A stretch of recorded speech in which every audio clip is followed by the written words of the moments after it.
गोपिका गीतः जयति तेऽधिकं जन्मना व्रजः श्रयत इन्दिरा सस्वदत्रहि दयितदृश्यतां दिक्षु तावक त्वयि कृतासवः त्वां विचिन्वते। ప్రభు నీ జన్మచే మా మంద సర్వాతిశయముతో వర్ధిల్లుచున్నది. మహాలక్ష్మి మా పల్లెను వదలక సేవించుచున్నది. దయిత ఒక పరిచూడుము. నీ పైననే ప్రాణములు నిలుపుకున్న నీ వారలు నీ కొరకు వెదుకుచున్నారు. భక్తిభావము అధికమై క్షణ విరహము ఓర్వలేక ధ్యానంలో స్వామిని మానసికంగా దర్శించి అనుభవించుటచే తృప్తి చెందక భక్తి పరవశులు ప్రత్యక్ష దర్శనమునకు తలలిల్లుచుందురు. ఇంత నిర్వేదము కలిగినా గాని భగవత్ సాక్షాత్కారము కలగదు, భగవత్ సమాగమము లభించదు.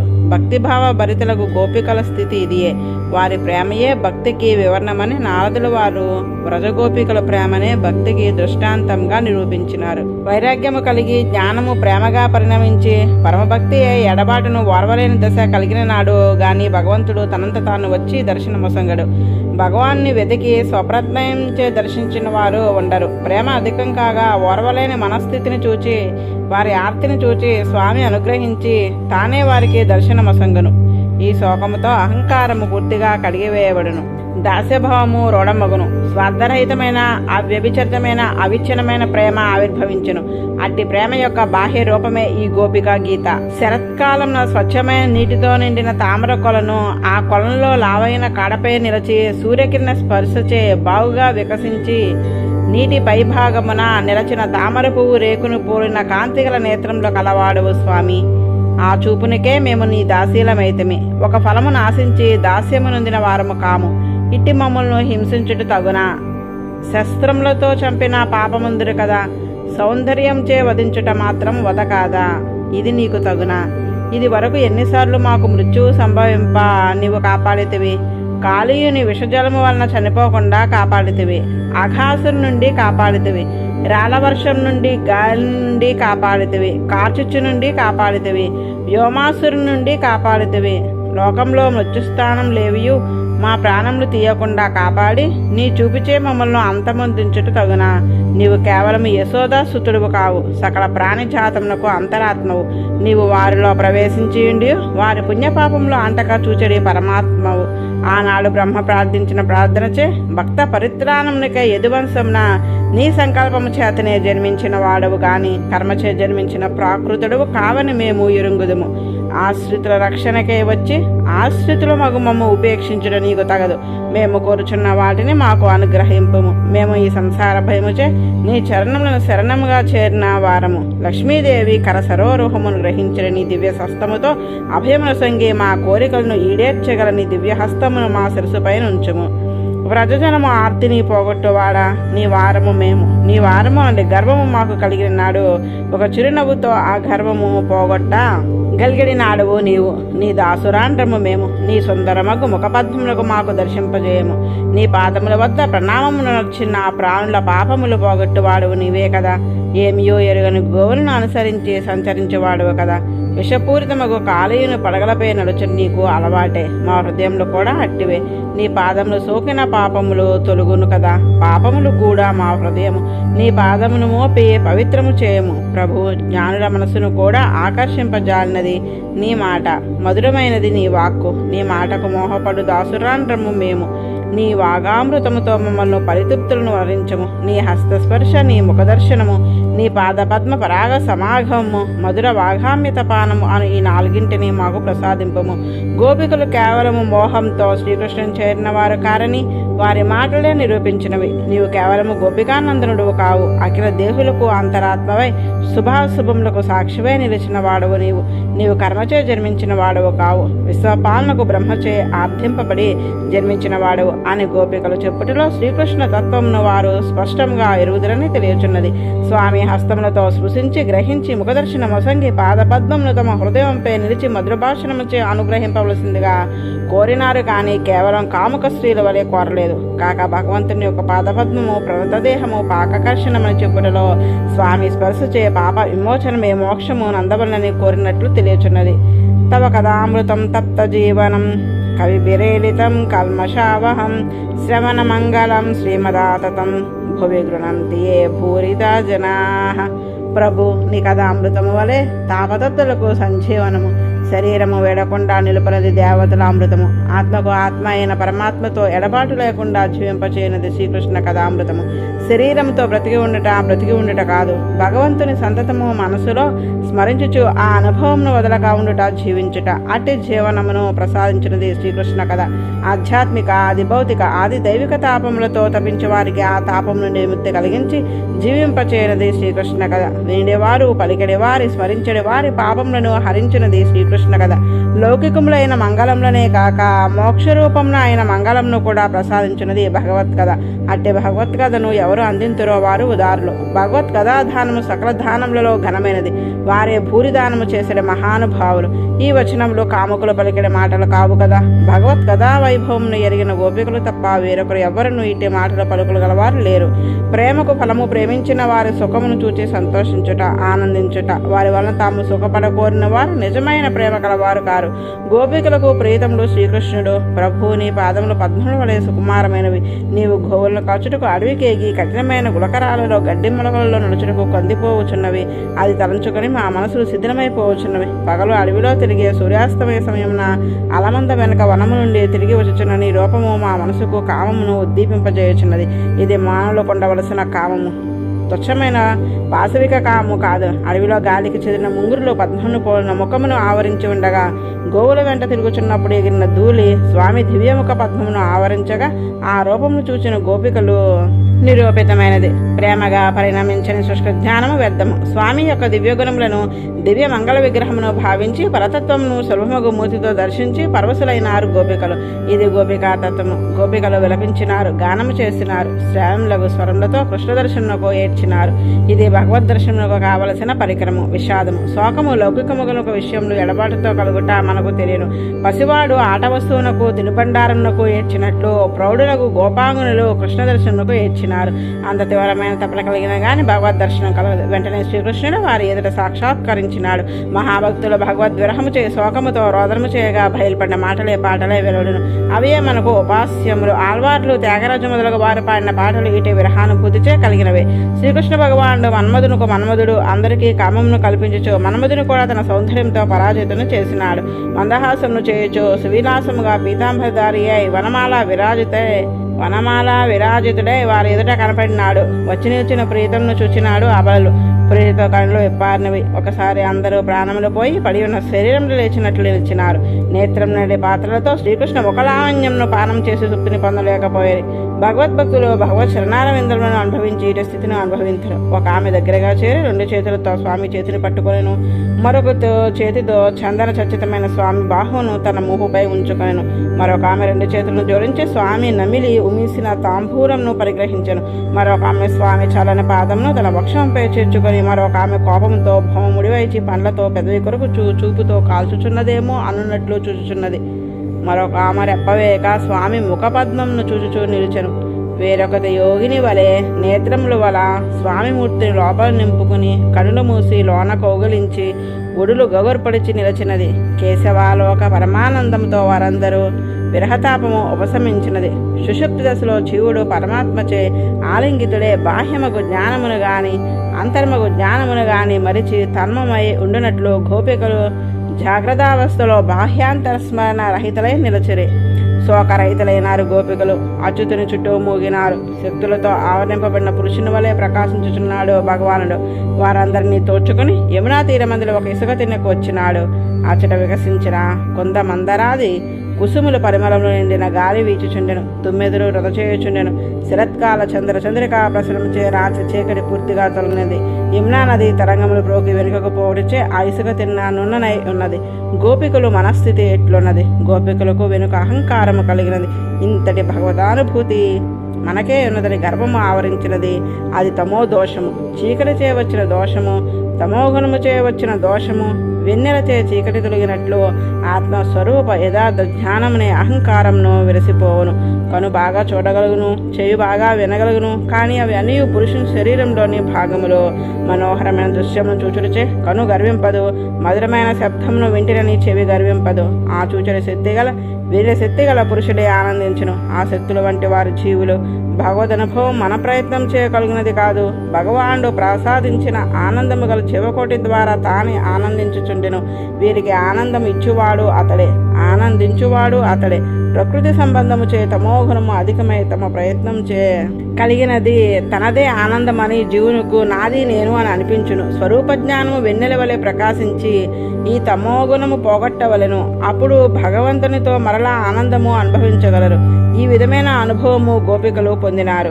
వేదమున 2 భాగంలో ఉన్నవి, పూర్వభాగము ఉత్తర భాగము. పూర్వభాగంలో దేవతలను ఉద్దేశించి కోరికలు నెరవేర్చుకుంటకు చేయదగినది కర్మలు ప్రతిపాదించబడినవి. ఉత్తర భాగంలో సాక్షాత్తు భగవానుడే ఆ కర్మలచే ఆరాధింపబడువాడని, దేవతలందరూ వాని శరీరమే అని వివరింపబడినది. శృతులన్నిటికీ భగవాన్ని ప్రతిపాదించుటయందే పరిపూర్ణమైన తాత్పర్యము. గోపికలకు తాము అనుభవించిన అనుభవంలోని రహస్యమును గోచరమాయను. ఆ అనుభవంలో కర్తృత్వము భోక్తృత్వము అంతరించినది.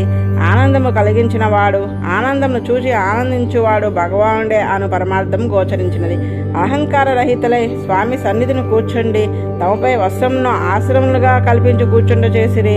యోగీశ్వరుని హృదయాంతరములలో నివసించి ఉండి స్వామి బాహ్యమున వీరు కల్పించిన ఆశ్రములపై కూర్చుండెను. లోపలి అనుభవమే వాస్తవము, బయటిది కల్పితము అని కొందరు భావించరు. భగవంతుడు అనుగ్రహించినాడు. లోపల కలిగిన అనుభవము వ్యక్తమై దర్శనం వసంగలదని రుజువు చేసినారు గోపికలు. స్వామి చుట్టూ కూర్చుండిరి. స్వామి పాదములకు చేతులకు శరీరములకు తగులుచు హస్తములను పాదములను తమ ఒడిలో ఉంచుకొని కూర్చుండినాడు గోపికలు. స్వామి తమను వంచి కొంత సమయము విరహవేదనము కలిగించినాడని గోపికలకు కోపము వచ్చి సాభిప్రాయముగా శ్రీకృష్ణుని ఇట్లు ప్రశ్నించినారు. లోకమున కొందరు తమను అనువర్తించే వారిని అనువర్తించి ప్రేమింతురు, కొందరు తమను అనువర్తించని వార్లను ప్రేమించిన వార్లను ప్రేమింతురు, మరికొందరు ప్రేమించిన వార్లను కూడా ప్రేమించరు. వీరిలో గల మంచి చెడ్డల తారతమ్యమును మాకు వివరింపగోరుచున్నాము అని గోపికలు ప్రేమించిన తమను శ్రీకృష్ణుడు వదిలినాడని, ప్రేమించని వారిని వలె ఉపేక్షించినాడని సాభిప్రాయంగా మాట్లాడిరి. శ్రీకృష్ణ భగవానుడు వారి ప్రశ్నకు ఇట్ట సమాధానం చెప్పుచున్నాడు. తన్ను ప్రేమించిన వారు స్వార్థపరులు. తన ప్రయోజనములకై వర్తకము వలె వారిచ్చిన ప్రేమకు బదులుగా తమ ప్రేమను ఒసొంగువారిలే గాని అందు ధర్మమేమీ లేదు. స్వార్థము లేకుండా పరులకై ప్రేమించుట ధర్మము. ధర్మము దృష్ట్యా ప్రయోజనమునకు మాత్రమే పనికి వచ్చినది కాదు, అదృష్టముకు ప్రయోజనమును అది సాధించును. అందుకే ప్రేమకు బదులు ప్రేమించుట స్వార్థపరులు చేయ పని. ఇది లౌకికమైన వర్తకము చేయుట వంటిది. రెండవది, ప్రేమించని వారిని అనువర్తించని వారలను ప్రేమించుట, అది ధర్మము. ఇది దయగల కరుణానిధులు తండ్రులు తల్లులు ప్రవర్తించు విధము. ఆపదలోనున్న వారిని చూచి వారి దుఃఖమును దైన్యమును సహింపలేక సాయపడువారు. ప్రేమించిన వారి ప్రేమను ఆపేక్షింపరు. వారి దుఃఖము తొలగించుటే తమకు ఫలముగా ప్రేమింతురు. ఇది ఉత్తమ సౌహార్దము. మూడో తెగవారు తమను ప్రేమించిన వారిని అనువర్తించిన వారిని ప్రేమించరు. ప్రేమించని వారిని అనువర్తించిన వారిని కూడా ప్రేమించరు. వీరు 3 రకములుగా ఉందరు. తమ దేహ పోషణమే ప్రధానమనుకున్న వారు, దేహము కంటే వేరైన ఆత్మ ధర్మము అని వాటిపై వీరికి దృష్టి ఉండదు. తమ శరీర సుఖమునే చూచుకుందరు. సమృద్ధిగా విషయభోగములను అనుభవించుచు దానికి తగిన ధన పశు గృహ సమృద్ధి గలవారు వీరికి అన్నయు నిండుగా ఉండును. అందుచే ఒకరి వలన పొందవలసినది లేదు, ఒకరికి చేయవలసినది అవసరము లేదు. ఆత్మజ్ఞానము ధర్మము తెలియదు కనుక ఏ ప్రయోజనము లేకుండా ఇతరులకు ఉపకరించుట అవసరము అని అనిపించును. 3. కృతజ్ఞత లేకుండా ఇతరులకు ద్రోహం చేసే బుద్ధి గలవారు వీరు ఒకరి వలన ఉపకారము పొందుదురు గాని వారు పొందిన మేలు మరిచి వారిని మరలా ప్రేమించి ఉపకరించరు. తమ స్వార్థమునకై ద్రోహం చేయుదురు. వీరు ప్రేమించిన వారిని ప్రేమింపని వారిని కూడా ప్రేమించరు అని చెప్పి ఒక క్షణము భగవానుడు ఊరకుండెను. గోపికలో శ్రీకృష్ణుని 3వ మార్గమునకు చెందినవాడుగా అనగా కృతజ్ఞుడు ద్రోహి అనుకుంటకు అవకాశం ఏర్పడెను. ప్రేమించిన వారిని ప్రేమించలేదు కనుక స్వార్థపరుడు కాదు. స్వార్థపరుడు ఆయనచో హాయిగా మాతో వన విహారం అనుభవించడా కనుక మొదటి వర్గంనకు చెందడు, రెండవ వర్గంనకు చెందినవాడు కాదు. ఇతడు దయకలవాడు, ప్రేమించిన మననే వదలని వాడు, ప్రేమించని వారిని ప్రేమించునా, అందుచే ఇతడు మూడో రకం వాడు, కృతజ్ఞత లేనివాడు, చూపించిన ప్రేమను కూడా మరిచి ప్రేమించిన వారికే బాధను కలిగించేవాడు. కావున ఇతడు కృతజ్ఞుడు, ద్రోహి అని గోపికలు నిర్ధారించుకున్నారు. ఇప్పుడు స్వామి వారికి తన స్వభావంను వివరించుచున్నాడు. నేను నన్ను భజించు వారులను కూడా వదిలివేయదును. ఇదే స్వార్థం చేత కాదు, కృతజ్ఞత లేక కాదు. వారు నన్ను అనువర్తించిన అనువర్తనము స్థిరముగా నిలుచుటకు అట్లు చేయుదును. లోకంలోని వారు కొంతకాలము ప్రేమించి మరలా మర్చిపోదురు. నన్ను అట్లా ప్రేమించి మరిచిపోవుట అనర్థము. నా యందు కలిగిన ప్రేమ నిలకడగా నిలవవలెను. లోకంలో ధనము లేని వానికి హఠాత్తుగా ధనము లభించినా మరలా ఆ ధనము పోయినచో ఆ పోయిన ధనమునే తలంచుచు వాడు అన్యచింతలను వీడి ఉండును. సస్వరమైన ధనమునే ఇంత ప్రేమింతురు కదా. పరమార్థమైన నేను నిరతశయానంద రూపుండగు నేను లభించి మరుగున పడినచో వారి మనసు నన్ను వేడక తలంచుచునే ఉండదా. ఇది లభించుటియే మానవులకు పరమ పురుషార్థము. అవిచ్ఛిన్నముగు స్వార్థరహితముగా అకారణముగా నా యందు కలిగిన ప్రీతి మీకు కలగవన్నని ఇట్లు కనపడకుండా మరుగుపడితిని. మీరు నా కొరకు లోకంలోనున్న సకల పదార్థములను వీడినారు.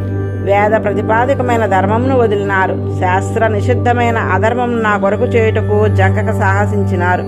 వదులుటకు శక్యము కాని శరీర బంధువులను వదిలినారు. ఇట్టి మీకు నా యందు నిరంతర స్మరణ కలుగుటకు నేనిట్లు కనపడకుండా పోతిని గాని స్వార్థపరుడను కాను. నిష్కపటముగా నన్ను ప్రేమించిన మీ ప్రేమకు తగిన ప్రత్యుపకారం చేయుట బ్రహ్మ ఆయుర్దాయమంత ఆయుర్దాయమున్నను నాకు సాధ్యం కాదు. గృహ శృంఖలను పూర్తిగా తెంచుకొని నన్ను సేవించిన వారు మీరు. దానికి ప్రత్యుపకారముగా ఆ బంధము మరలా మీకు కలుగకుండా ముక్తి సామ్రాజ్యము కైవసము కాగలదు. మీరు చేసిన ఉపకారం అనగా మీరు చూపిన ప్రేమ ప్రత్యుపకారం చేసి తీర్చుకొనదగినది కాదు. మీరు చూపిన ప్రేమను ప్రత్యుపకారం చేయశక్యము కానిదని గుర్తించి నాలో నేను భావించుచుండుటయే నేను చేయగలిగినది. సంతతము మీ ప్రేమనే ఇట్లు భావించుచునే ఇందును. గోపికలు భగవాన్ యొక్క మృదువుగా వాక్కులను విని శరీర స్పర్శను పొంది కోరికలు తీరిన వారే, తాపములు ఉడిగిన వారే గోవిందుడు తన గోపవనితులతో రాసక్రీడను ఆరంభించను. మండలాకారంగా గోపికలందరూ నిలిచి ఉండరు. ఇద్దరి మధ్యకు యోగీశ్వరుడు చే శ్రీకృష్ణుడు నిలిచి ఉండెను. వారి కంఠమును తమ హస్తములతో పట్టుకుని దగ్గరగా చేర్చుకుని నృత్యము చేయనారంభించెను. భగవత్ హస్త స్పర్శను అందింప గోపికల భాగ్యమునకు ఆనందించుచు ఆకాశమును వేల కొలది విమానములతో భార్యలతో కూడా దేవతల ఉత్సాహంతో దర్శించుచుండిరి. దుందుబులు మ్రోగుచుండెను, పుష్పవృష్టి కురియచుండెను. రాసక్రీడలో పాల్గొన్న గోపవనితుల కంకణముల శబ్దము, నూపురముల ధ్వని, కింకిణుల మ్రోత అంతటా వ్యాపించుచుండెను. బంగారు మనుల మధ్యలో మరకిత మాణిక్యములు పొదిగినట్లు భగవానుడు ప్రకాశించుచుండెను. పాద విన్యాసములు, భుజ ప్రకంపనలు, మందహాసముతోడి భ్రూ విలాసములు ఆకర్షితములై ఉండెను. వారి సన్నని నడుములు ఊగిపోచుండెను. పై వస్త్రములు చరించుచుండెను. గండస్థలములపై కుండలములు ఊగుచుండెను. ముఖములు స్వేద బిందువులు నిండి ఉండెను. కేశపాసములు మొలనూళ్ళు శిథిలమగుచుండెను. ఈ విధముగా శ్రీకృష్ణునితో కలిసి గోపకాంతులు గానము చేయుచు మేఘముల మధ్య మెరుపుల వలె ప్రకాశించుచుండెను. దీనినే లీలాసుకులు వారు అంగన మంగన మంతర మాధవ మాధవం మాధవం చాంతరేనాం గణ అని గానం చేసి అనుభవించిరి. ఇద్దరు వనితల మధ్య గోవిందుడు, ఇద్దరు మాధవుల మధ్య గోపవనిత. గోవింద గోపవనిత గుణము మండలాకారముగా నృత్యము వనర్చుచుండెను. శ్రీకృష్ణుడు ఒక్కడే, గోపికలు చాలామంది. వారందరికీ తానొక్కడే, అందరికీ అందరే ప్రవేశించినాడు. ఇది పరమాత్మతోడి జీవుల సంబంధము. జీవులు అనేకులు, పరమాత్మ ఒక్కడే, అందరిలో తానొక్కడే అను ప్రవేశం చేసి ఆనందింపచేయుచుండెను. ప్రతి జీవిలోనూ పరమాత్మ ప్రవేశించి ఉండును, కానీ అందరికీ వాని దర్శనము కలగదు. దానికి అర్ధరాత్రి సమయంలో స్వామి ఊదిన వేణునాదము చెవిన పడవలను. చీకటి ఆవరించిన రాత్రి వంటిది మన జీవనము. అజ్ఞానము ఆవరించి ఉండును. ఆ రాత్రులలో శరద్రాత్రి సంభవించును. సాత్వికమైన సమస్యలు తొలగిన మనస్థితి కలిగి ఉండుట శరద్రాత్రి. ఆ రాత్రి వేళ సంసార మండలమున ఇతర వ్యాపారములతోనున్న వారికి సుకృతవశముచే భగవానుడు ఊదిన వేణ్నాదము చెవిని పడును. దీన్నే భగవత్ కటాక్షము, మహాపురుషుల అనుగ్రహము కావలను. మహాపురుష కటాక్షము వెన్నెల. ఆ వెన్నెల రాత్రిలో వేణ్నాదం వినపడుట, ఓంకారనాదము చెవినపడుట, దాని అర్థము మనసులో భావింపబడుట. జీవులందరూ పరమాత్మకే చెందినవారు, ఇతరులతో బంధము ఆత్మకు లేదు. అనుభవము మనసులో దృఢంగా నాటుకొనుగానే శరీర బంధువులతో బంధము వీడును. శ్రీకృష్ణానురాగము పెళ్ళుబికి ఇంట నిలవనీయదు. గోపికలు బయలుదేరి యమునా తీరంలో శ్రీకృష్ణుని సన్నిధికి చేరి భగవదనుభవమును కలిగినది. ఆ ఆనందంలో దోషములు పూర్తిగా పోలేదు. భగవదనుభవం మనం ప్రయత్నం చేయగలుగునది కాదు, భగవదనుగ్రహము చేతనే కలుగుతుంది. జీవులను ఆనందింపచేసి వారి ఆనందమును చూచి ఆనందించుటే భగవానునికే ఆనందము. కానీ ఇందు జీవుల ప్రమేయం లేదు. చైతన్యము ఉన్నది కనుక ప్రతిస్పందించటం మాత్రమే. స్వామి అంతర్ధానమే గోపికలకు కలిగిన భగవద్ అనుభవంలోని అహం మమతా దోషములను తొలగించినాడు. ఇప్పుడు జీవులందరూ భగవానుతో కలిసి సమానమైన అనుభూతిని అనుభవింతురు. ఇది పొందుటయే రాసలీల, ఇదే మోక్ష దశ. దాన్ని ప్రకటముగా అనుభవింపచేసిన లీల రాసలీల. శ్రీకృష్ణ స్పర్శ సుఖమును అనుభవించుచు గోపికలు నృత్యము చేయొచ్చు, గట్టిగా గానము చేయుచుండిరి. ముకుందుడు తనతో గొంతు కలిపి పాడిన ఒక కాంతను భేష్ భేష్ అని అభినందించుచు తన చేతితో పైకి ఎత్తెను.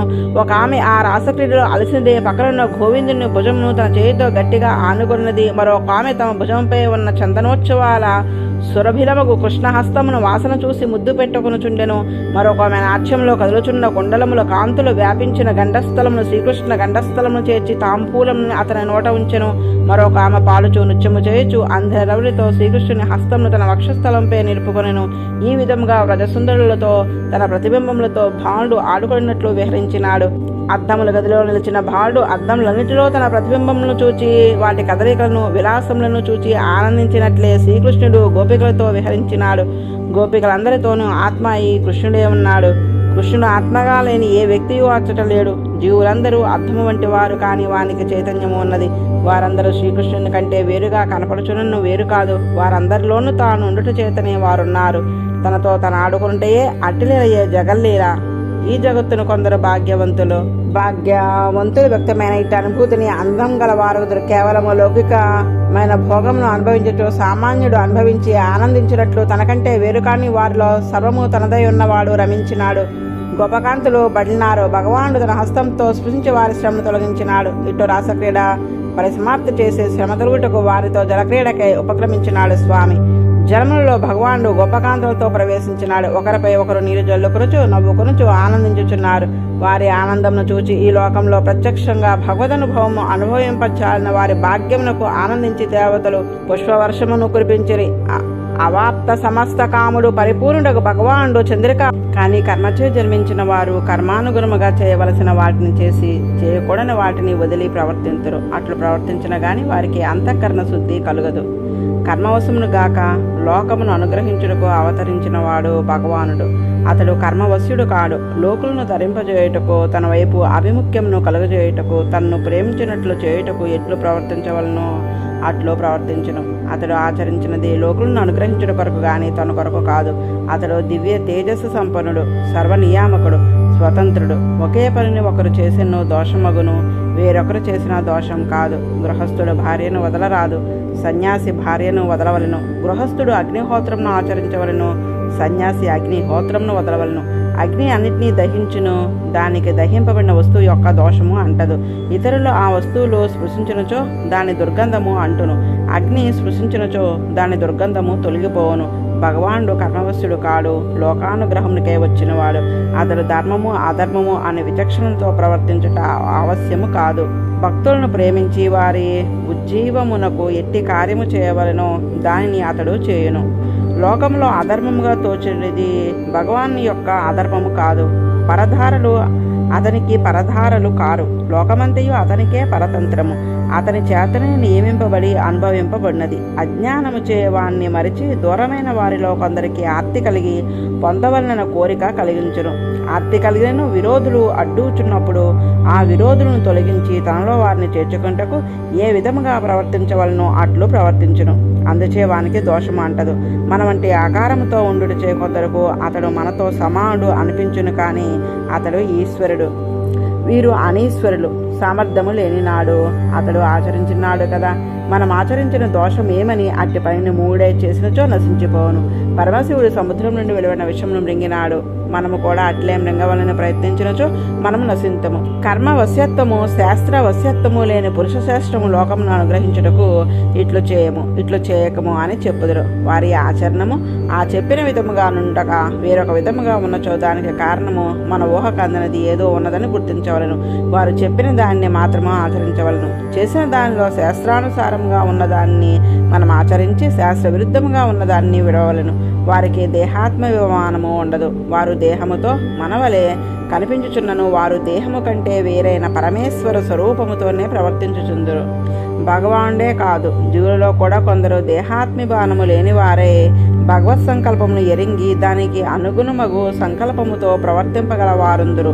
వారు చేయు పనులు లౌకికంగా మనకు విరుద్ధముగా కనపడను, కానీ అవి లోకహితమును సమకూర్చును.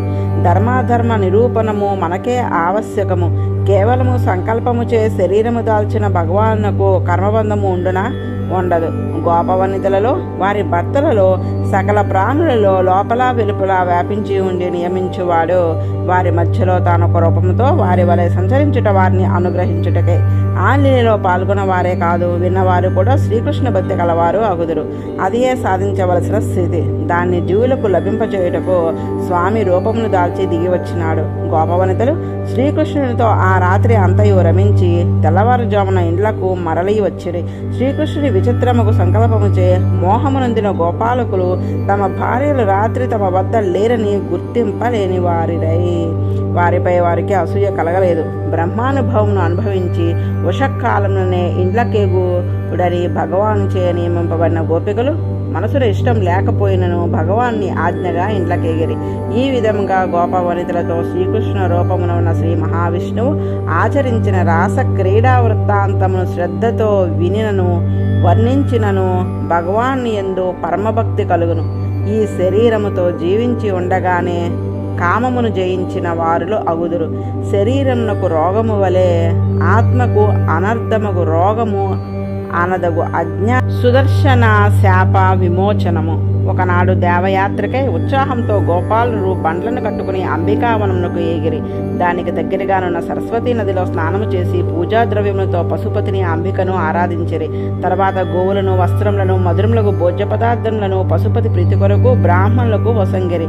వారు ఆనాడు నీరు మాత్రము తీసుకుని వ్రతమును పాటించుచు నందుడు మొదలగు వారితో ఆ రాత్రి అచ్చటనే ఉండిరి. అందరూ పరుండియుండగా ఒక పెద్ద పాము ఆకలితో అచ్చటికి వచ్చి పరుండియున్న నందుడిని మృంగినది. నందుడు భయభ్రాంతుడే, పెద్ద పాము నన్ను మృంగుచున్నది, నీవే శరణము రక్షించుము అని ప్రార్థించాను. నందుని కేక విని గోపాలుడు అందరూ తొందరగా లేచి పొరుగులతో ఆ పామును పొడిచిరి. ఎంత కొట్టినను ఆ పాము నందుణ్ణి వదలలేదు. భగవానుడు అతడికి వచ్చి తన పాదముతో ఆ పామును స్పృశించెను. భగవత్ పాదాస్పర్శచే పాపములు తొలగి శాపముచే వచ్చిన సర్ప శరీరము వీడి ఆ సర్పము విద్యాధరుడే నిలిచినాడు.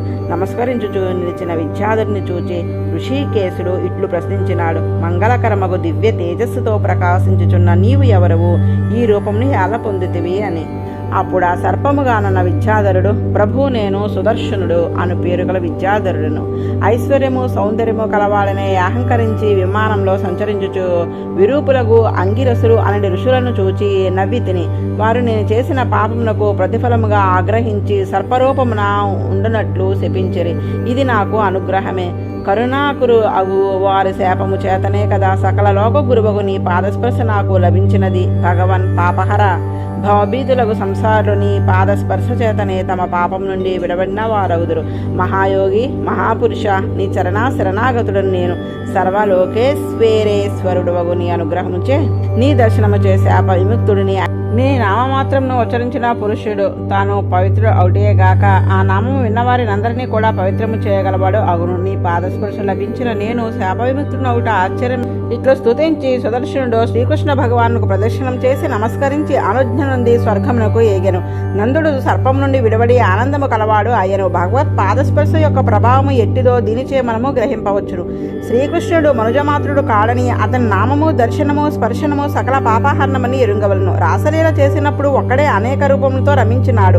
అనేక రూపమును ధరించుట అసాధ్యమని దానిచే భగవానుడే అని తెలియచున్నది. పరదారులతో రమించుట అధర్మమని సందేహము కలుగును. కానీ పాదస్పర్శచే సర్పమునకు శాప మోక్షమును, నందునికు సర్పం నుండి మోక్షమును ప్రసాదించిన స్వామి యొక్క అతి మానుష స్వభావమును చూచినచో ఏమిది అని ఆశ్చర్యము కలుగును. స్వామి ఆశ్చర్యకరములకు లీలలు సామాన్యులకు అర్థము కావు. శంఖచూడవద. ఒకనాడు బలరామకృష్ణుడు రాత్రి వేళ వెన్నెలలో గోవులతో గోపవనితలతో విహరించుచుండరి. తన యందు ప్రేమగల గోపవనితలు గానము చేయుచుండగా అలంకరించుకుని చందనాది పరిమళ ద్రవ్యంలో పూసుకుని పరిశుభ్రమైన వస్త్రములు ధరించి బలరామకృష్ణుడు విహరించుచుండెరి. ఆకాశము నక్షత్రములతో చంద్రుడితో ప్రకాశించుచుండెను. మల్లెపూలు వాసనకు మత్తెక్కిన తుమ్మెదులు గానము చేయుచుండగా కలోపూల వాసనను మోసి తెచ్చడి గాలి వీచుచుండెను. బలరామకృష్ణుడు సర్వభూత మనోహరములుగా శ్రవణానందకరముగా విచిత్రములకు నృత్యములతో గానం చేయుచుండిరి.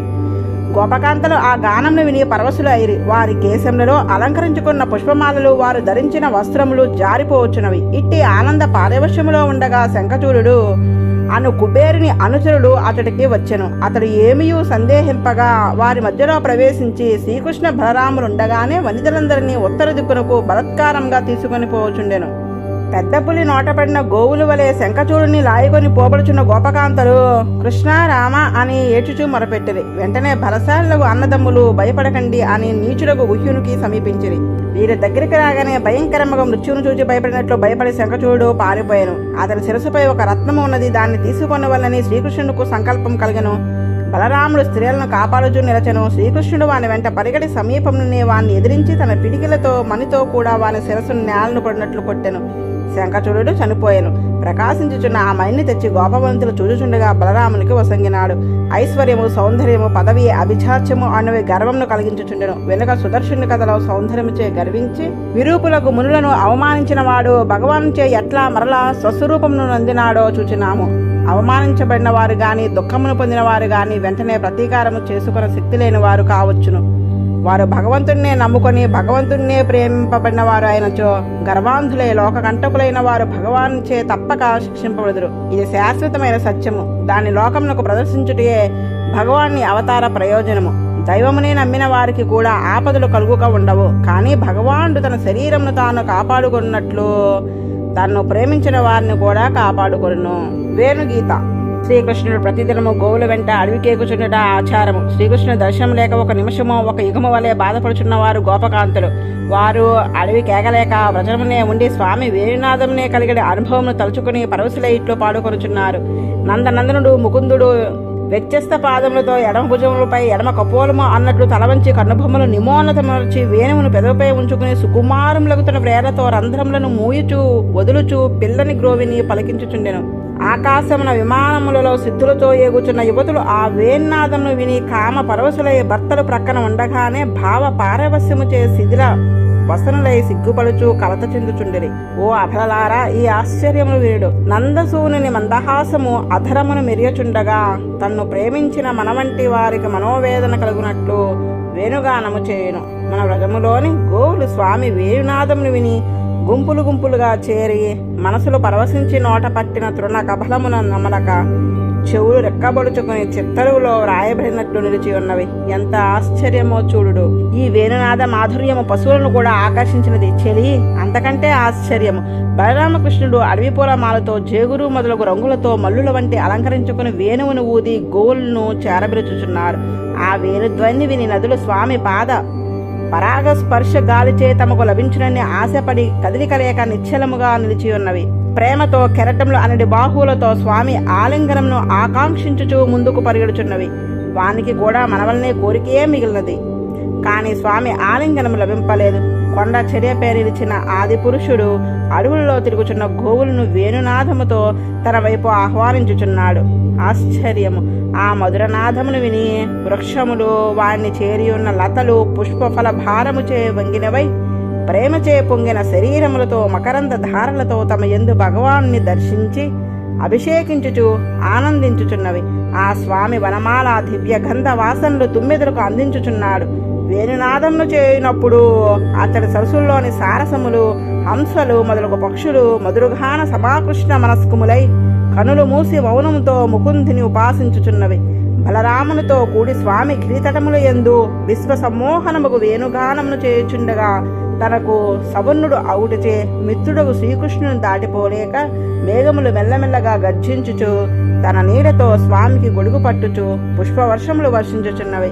బ్రహ్మాది దేవతలు కూడా గోవిందుని వేణునాదములు విని పరవశులై ఆ సర్వజాతులను ఆ గీత ధ్వనిభేదములను విని ఇట్టివి అని నిర్ధారించుకొనలేక మోహితులగుచున్నారు.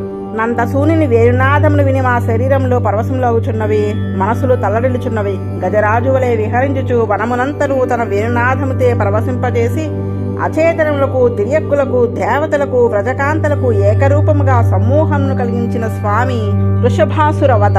వృషభ రూపమున ఒక రాక్షసుడు అరిష్టుడని పేరుగలవాడు ఒకనాడు రేపల్లకు వచ్చెను. వృషభము బలమైన శరీరము గలదై తన గిట్టలతో భూమిని కంపింపజేయుచు వ్రజములోనికి వచ్చెను.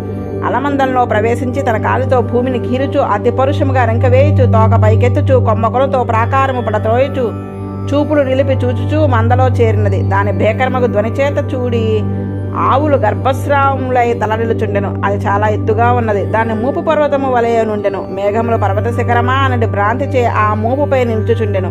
వాడి అయిన కొమ్ములతో ఇటూ నటు చిమ్ముచు వృషభాసురుడు వ్రజములో తిరుగుచుండా గోపికలు గోపాలురు భయపడరి. పశువులు పారిపోసాగినవి. అందరూ కృష్ణ కృష్ణ అని గోవిందుని శరణు పొందిరి. భగవానుడు భయభ్రాంతమైన గోకులంను చూచి వారి భయమును తొలగింప వృషభాసుని తన వైపు పిలిచాడు. నీవు ఎవరివో నేను ఎరుగుదును. బాలులను పశువులను భయపెట్టి ఏమి లాభము? రమ్ము, నీ వంటి దుష్టులు బలగర్భము నొచ్చుటకు నేను ఉన్నాను అని జబ్బచరిచి తన మిత్రుని భుజముపై బాహువును మోపుకుని నిలిచి ఉండెను. వృషభాసురుడు కోపముతో కాలితో నేలరాయిచు కృష్ణునిపై పడెను. తల వంచి కొమ్ము చివరితో స్వామిని చేల్చవలని మీద పడినది. భగవానుడు దాని కొమ్ములు రెండు పట్టుకుని ఏనుగుని ఎదిరించి వెనుకకు త్రోసినట్లు 18 అడుగుల వెనకకు త్రోసుకుని పోయి పడత్రోసెను. అది రక్తము క్రక్కుకొని పాదములు తన్నుకొని చూపులు తిరుగుడు పడుచుండ నేలపడి చనిపోయెను. దేవతలు పుష్పవర్షముతో స్వామిని అభినందించిరి. అక్రూర ప్రేషణము. శ్రీకృష్ణుని అతిమానుష చేష్టితములను చూచి అందరూ ఆశ్చర్యపడుచుండరి. కంసునకు మృత్యువు ఆసన్నమైనదని నారదునకు తెలియను. కృష్ణును గూర్చి కంసునకు ఎరిగింపవలనని సంకల్పము కలిగెను. మధురకేగి కంసునితో ఇట్లు చెప్పినాడు. యశోదకు ఆడపిల్లయే కలిగినది. శ్రీకృష్ణుడు దేవకీ వసుదేవుల కుమారుడే. బలరాముడు వసుదేవుని భార్య అగు రోహిణి కుమారుడు. వసుదేవుడు నీ వలన భయపడి తన మిత్రుడగు నందుని ఇంట తన బిడ్డలను ఉంచినాడు. నీవు పంపిన పూతన శకటాసురుడు మొదలగు వారినందరినీ చంపినవాడు శ్రీకృష్ణుడే. అతడు దేవకి అష్టమ గర్భమున జన్మించినాడు కనుక నీకు అతని వల్ల మృత్యువు తప్పదు. నారదుడు కంసునికి స్పష్టంగా శ్రీకృష్ణ వృత్తాంతమును తెలియజేశాను. దీన్ని విని ఇంతవరకు చలించని కంసుడు వాడియకు కత్తి పట్టుకుని వసుదేవుని చంపుటకు బయలుదేరినాడు. నీకు మృత్యువు వసుదేవుని కుమారుడు గాని వసుదేవుడు కాడు. వసుదేవుని చంపి ప్రయోజనమేమి అని నారదుడు వారించినాడు. ఆవేశమాక విడిచిపెట్టిన దేవకీ వసుదేవుని మరలా ఇనుప సంఖ్యలతో బంధించి చెరసాలలో ఉంచినాడు. దేవర్షి నారదుడు తన లోకమునికి ఎగినాడు. చివరి ప్రయత్నముగా బలరామకృష్ణులను చంపుటకు కేసీ అని రాక్షసును పంపినాడు. తన మంత్రులకు ముష్టిక చానూర తోషలాధులను మావటీంటను కంసుడు పిలిపించినాడు. ఓ చానూర ముష్టికులారా, రహస్యం తెలిసినది. వసుదేవుని కుమారుడు బృందావనను పెరుగుచున్నాడు. ఆ బలరామకృష్ణులే నాకు మృత్యువులు అని దైవం ఎరింగించినది. వారిని ఇచ్చటకు రప్పించదును. వారిని మీరు మల్లుల వలె యుద్ధం చేసి చంపవలను. మల్ల యుద్ధ ప్రదర్శన ఏర్పాటు చేయుడు. చుట్టూ పౌరులందరూ కూర్చుంటకు వీలుగా మంచెలను సన్నద్ధము చేయుడు. కూలయా పీడమున గజమును శిక్షించు. ఓ మావటీడా, వారు వచ్చినప్పుడు ఆ రంగస్థలం ఒక ద్వారము తొండముతో ముద్గరము పట్టుకుని కూలయా పీడమున గజము నిలిచి ఉండవలెను. వారు ద్వారము వద్దకు రాగానే ఏనుగుచే మీరు చంపించవలను అని పలికను. కూలయా పీడ శిక్షకుడు మహామాత్రుడు, ప్రభు, మేనల్లును చంపించుట ప్రభువులకు మీకు తగదు అని చెప్పినాడు. వెంటనే కంసుడు వారందరినీ ఉద్దేశించి ఇట్లు చెప్పుచున్నాడు. మీరందరూ శ్రద్ధగా వినుడు. బంధువుల ఎడ నాకు ద్వేషము కలుగుటకు కారణము తెలియజేసేదను. నా జనని ఒకనాడు పుష్పోద్యానమున మందమారుతము వీచుచుండగా వసంతకాలంన సంచరించుచుండెను. ఆమెకు ఆ పరిసరముల దర్శనముచే మనసున కామ వికారము కలిగి భర్తను పొందవలని కోరిక కలిగెను. అచ్చడనే కనపడకుండా సంచరించుచున్న ద్రమిళుడు అను ఒక గంధర్వుడు సర్వభూత మనోభావములు గ్రహింపగలవాడు అయి ఉండెను. ఆమె మనసులోని కోరికను ఎరింగి వెంటనే కామరూపధారణము అను శక్తితో అతడు మా తండ్రి ఉగ్రసేను రూపము దాల్చి మధురమగు మాటలతో చూపులతో కామార్తుడై పవిత్రమగు ఆమెను చేరినాడు. ఆమె తన భర్తయ్య అనుకుని కామించి రమించినది. అతని చేష్టితములచే అతడు తన భర్త కాడని తెలుసుకున్నది. చాలా ఖేదపడినది. నీవు ఎవడవు? దుష్కృత్యమును ఎందుకు చేసితివి అని అడిగెను. అతడు, మేము గంధర్వులము. దేవరాజు అనుచరులము. మీ వంటి మనుష్య స్త్రీలకు మా సమాగమము దుర్లభము. మాకు జన్మము మృత్యువు వ్యాధియు ఉండవు. అట్టి వారము నీతో కలియుట నీ భాగ్యము అనెను. ఆమె చాలా క్రోధముతో, దుష్ట చేష్టితము చేసి నన్ను ఊరడించెదవా? నేను పతివ్రతను. మదించిన ఏనుగు తామర కొలను కలుషపరిచినట్లు విశృంఖలుడవై నీవు వేదలోక మర్యాదలను అతిక్రమించి చరిచితివి. నీవు చేసిన ఈ దుష్కార్యమునకు 12 సాక్షులు ఉన్నారు. భూమి, జలము, అగ్ని, వాయువు, ఆకాశము, చంద్రుడు, సూర్యుడు, దిక్కులు, కాలము, ధర్మము, ఉభయసంధ్యలు వీరందరూ చూచుచుండగా నీవు నన్ను చెరిచితివి. అపరాధమా, ఓదార్చుటకు సిగ్గులేదా అని తీవ్రంగా పలుకుచుండట చూచి ఆమె శపించునేమో అని అతడు భయపడినాడు. దేవతలు మనుష్య స్త్రీలతో కలిసి సంతానమును ప్రసాదించుట దోషము కాదు. ఇది అనులోమ సమాగమము. మనుష్యులు దేవకాంతలతో రమించుట ప్రతిలోమ సమాగమము. అది దోషము. నేను చెప్పిన దానిలో దోషము లేదు. నీకు నాతో సమానముకు వీర్యము గల కుమారుడు కలుగును. అతడు శ్రీమంతుడు, ధీమంతుడు, మహోత్సాహుడై ఉండగలడు అని గంధర్వుడు. వృత్తిహీనుడివై మర్యాదను మీరి తప్పుదారిని నన్ను వంచిన నీకు కలిగిన సంతానము గుణవంతుడై ఉండటం నాకు అభీష్టము కాదు. యోగ్యుడైన కుమారుని పొందుట కంటే పాతివిత్యము 1,000 రెట్లు అధికము. చరిత్ర భ్రంశం కలిగిన నాకు నీ వలన కలిగిన కుమారుడు క్రూరుడు అగుగాక, పరమసాహసీకుడు గుణహీనుడు అగుగాక, బ్రాహ్మణులు తపస్యాలు అతన్ని యావగించుకుందురుగాక అని ఆమె తీవ్రంగా బాధపడి పలుకుచుండగా తన్ను శపించునేమో అన్న భయముతో తన వారికే అతడు శత్రువగుగాక అని పలికి కనపడకుండా పోయెను. ఆమె వెంటనే వృత్తాంతము చెప్పక సిగ్గుపడుచు ఇంటికి చేరెను. నేను ఆమె గర్భమును పెరిగి కొంతకాలమునకు జరించితని ఏ రహస్యం నారదుడు నాకు ఎరింగించినాడు. ఆ గంధర్వుని శాపమును అనుసరించి నేను బంధువులకు ద్వేషించిన వాడినైతిని. బంధువులు కూడా నన్ను ద్వేషించుచుందరు. చాలా తీవ్రముగా చరిత్ర ధ్వంసమునకు కోపించిన మా అమ్మ దుఃఖమే నన్ను ఇట్లా చేసినది. అందుచే ఉగ్రసేనుని, దేవకుడిని, వసుదేవుని వారికి చెందిన వారిని చంపినను నాకు దోషం కాదు. అందుచే ఆ బాలులను చంపవలను కోరుచున్నాను. ఆ బలరామకృష్ణులను కువలయాపీడము ఆనికి ఏనుగుచే చంపించుడు. వసుదేవుడు, ఉగ్రసేనుడు, నందుడు, దేవకుడు, గోపాలుడు, యాదవులు మొదలగు వారందరూ వారి చావులను కనులారా చూడవలను. పల్లెల నుండి పట్టణం నుండి ప్రజలు అందరూ వచ్చి హాయిగా చూతురుగాక. మహామాత్ర రంగద్వారమున కువలయాపీడమున గజమునుంచుము. ఈ చతుర్దశి నాడు ధనుర్యాగమున ఆరంభింతుము. పశుపతికి ప్రీతికరముగా పశు విశ్రము చే సంకల్పించి వినోదమునకే రంగస్థలమున మల్ల యుద్ధమును నెరపరిచి ద్వారభాగమున కువలయాపీడమున ఏరుగును నిలువ ఆజ్ఞాపించి బలరామకృష్ణుల వదకు సర్వసన్నాహములు చేసినాడు. ధనుర్యాగములను చూచుటకు ఆహ్వానించవలనని మిషతో బలరామకృష్ణులను మధురకు పిలిపించవలని సంకల్పించినాడు. కామమే కంసుడని వెనుక తెలుసుకున్నాము. కాలనేమి కంసునిగా జన్మించినాడని చెప్పుదురు. కాలము అనేది చక్రమునకు, నేమి కామము, కోరికలే ఈ చక్ర భ్రమణమునకు ఆధారము. కోరికలు లేనిచో కాల ప్రభావం మనపై ఉండదు. కంసుని జన్మ వృత్తాంతము మనకు ఆ విషయమును స్పష్టపరిచినది. కామముచే పరవశుడైన గంధర్వుని ఉన్మత్త ప్రవృత్తిచే జన్మించిన వాడు కంసుడు. తల్లి చేతని దుర్మార్గుడు కావాలని నిర్దేశింపబడినవాడు. పతివ్రతలు చారిత్ర భ్రంశమును సహింపలేరు. తన కుమారుడిగా పుట్టినను కామ ప్రకోపంచే పుట్టినవాడు సుజనుడు కారాదని ఆమె భావన. అందుచే కామ పరవశుడై భగవద్వేషముతో అంతమొందినాడు కంసుడు. ఇట్లు సాధు పరిత్రాణమునకు భగవానుడు అవతరించుటకు మార్గమును దైవమే ఏర్పరుచును. కంసుడు అక్రూరుని పిలిచి, నీవు వ్రజమునకు వెళ్ళి బలరామకృష్ణును ధనుర్భాగ దర్శనమునకు మేము ఆహ్వానించుచున్నామని చెప్పుము. మేము నీకు మిత్రులము. మా కార్యం నెరవేర్చడం నీ కర్తవ్యము. నీ వంటి ఆపత్తముడు మాకు వేరొకడు లేడు. గురుతరమైన కార్యమును సాధించుటకు ఇంద్రుడు విష్ణువును ఆశ్రయించినట్లు నేను నిన్ను ఆశ్రయించుచున్నాను. నీ రథముతో వెళ్ళి వారిని చెరువు తీసుకుని రమ్ము. దేవతలు విష్ణువును ఆశ్రయించి నాకు మృత్యువుగా ఆ బలరామకృష్ణులను ఈ లోకమునకు రప్పించిరి. వారిని ఒక వ్యాజమును కల్పించి చంపవలను. కువలయాపీడమని ఏనుగు ద్వారమునందు నిలిపి వారిని చంపింతును. అది తప్పినచో మల్లులచే అంతమొందించుతును. తర్వాత వారి బంధువులకు వసుదేవుడు మొదలగు వారిని చంపుదును.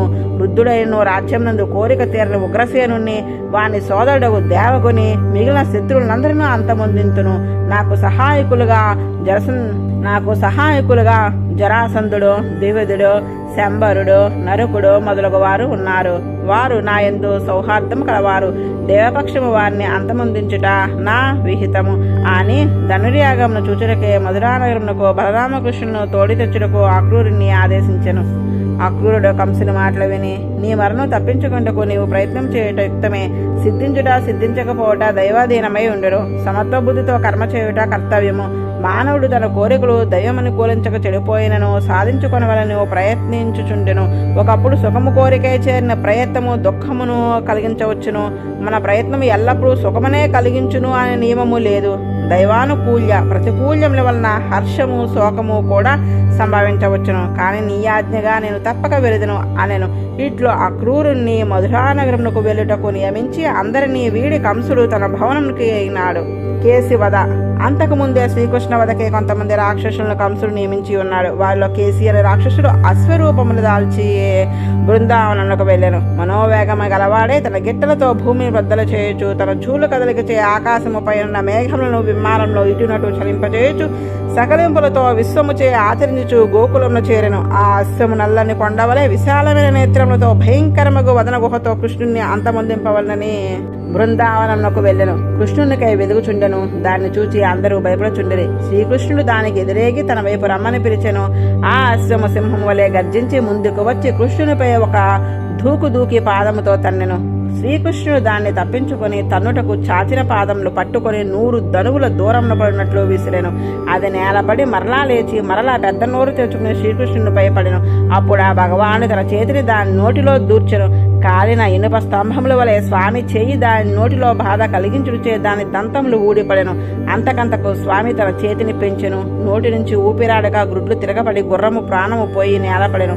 అప్పుడు గుర్రము శరీరము పండిన దోసపండు వలె బ్రద్దలయ్యను. స్వామి తన చేతిని బయటకు లాగికొనిరి. దేవతలు పుష్పవృష్టిని కురిపించిరి. ఈ కేసి కృష్ణుడిపై పట్టుకు చూచిన భాగవతోత్తముడగు నారదుడు భయపడి ఇట్లు పలుకుచుండెను. కృష్ణ కృష్ణ యోగేశ్వరేశ్వర వాసుదేవ భక్తజన ప్రియ శరీరధారులకు సర్వాత్మలకు నీవే ఆత్మవు.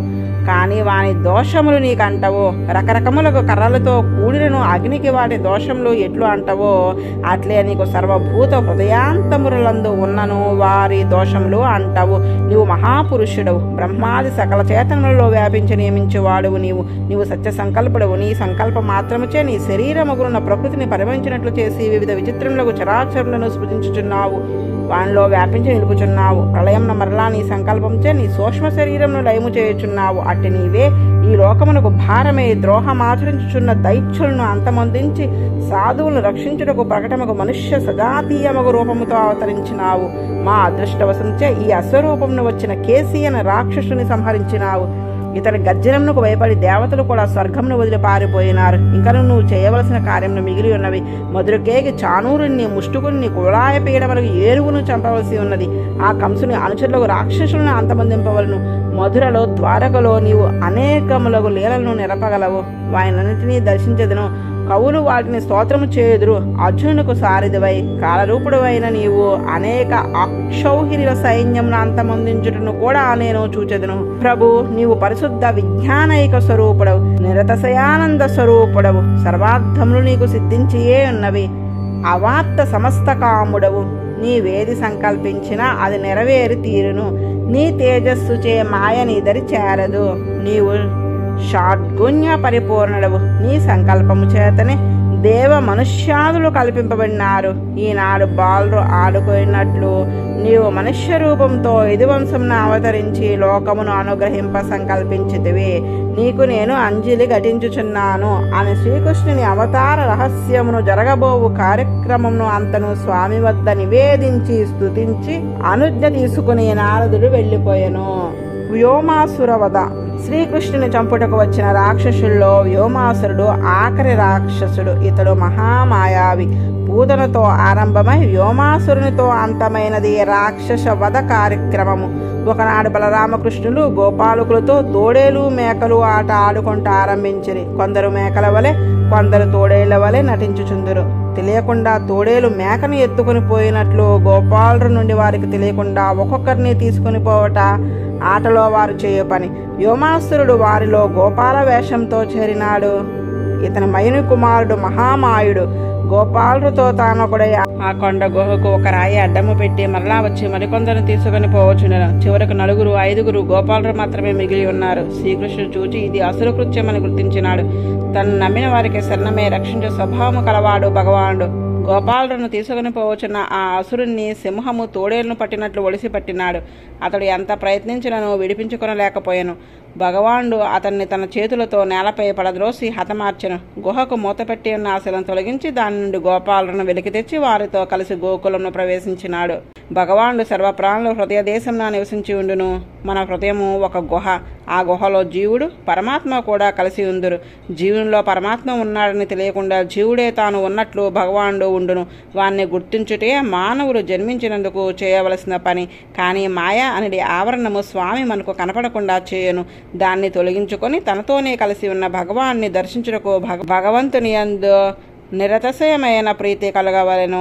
అట్టి ప్రీతిని మనం కలిగించుటకు కనపడకుండా ఉండు భగవానుడు ప్రకటమగు రూపముతో మనకు దర్శనమిచ్చును. అప్పుడు అసురభావంలో ఆవేశించిన వారు ఆ రూపము తమ వంటిదే అని భావించి దాన్ని అంతమొందింప ప్రయత్నింతురు. దైవభావన కలవారు తమ వల్లనే తమ మధ్యనున్న భగవాన్ని ప్రేమింతురు. అతని రూపము గుణములను దర్శించుచు స్మరించుచు క్షణకాలము వదలలేక ప్రీతితో చేరియుందురు. కంసునిది అసుర వర్గము, నందునిది దైవవర్గము. ఈ 2 వర్గముల మధ్య వైరము సహజముగానుండును. దైవభావన అధికమైన నాడు అసుర భావన అంతమొందును. దైవభావనను ఎట్లైనను అంతమొందించుటకు అసుర సంపద చేయు ప్రయత్నమే కృష్ణుని అంతమొందించుటకు చేయు ప్రయత్నము. తన్ను ప్రేమించి తానే శరణమని నమ్మి ఉన్న దైవ సంపద గల వారి నుండి తన్ను దూరం కాకుండా కాపాడుటకు తన్ను తాను అసురవర్గమునకు కనపడకుండా శ్రీకృష్ణుడు చేసిన ప్రయత్నము సాగినది. కంసుడు ఇంతవరకు పరోక్షముగా కృష్ణుని చంపుటకు ప్రయత్నించినాడు. ఇక ప్రత్యక్షంగా ఎదురుపడి శ్రీకృష్ణుణ్ణి అంతమొందించవలనని ప్రయత్నించును. సూర్యుని ఎదుట చీకటి ఎట్లు నిలవదో అట్లే దైవ సన్నిధిని అసురభావములు నిలవనేరవు, అంతమొంది తీరును.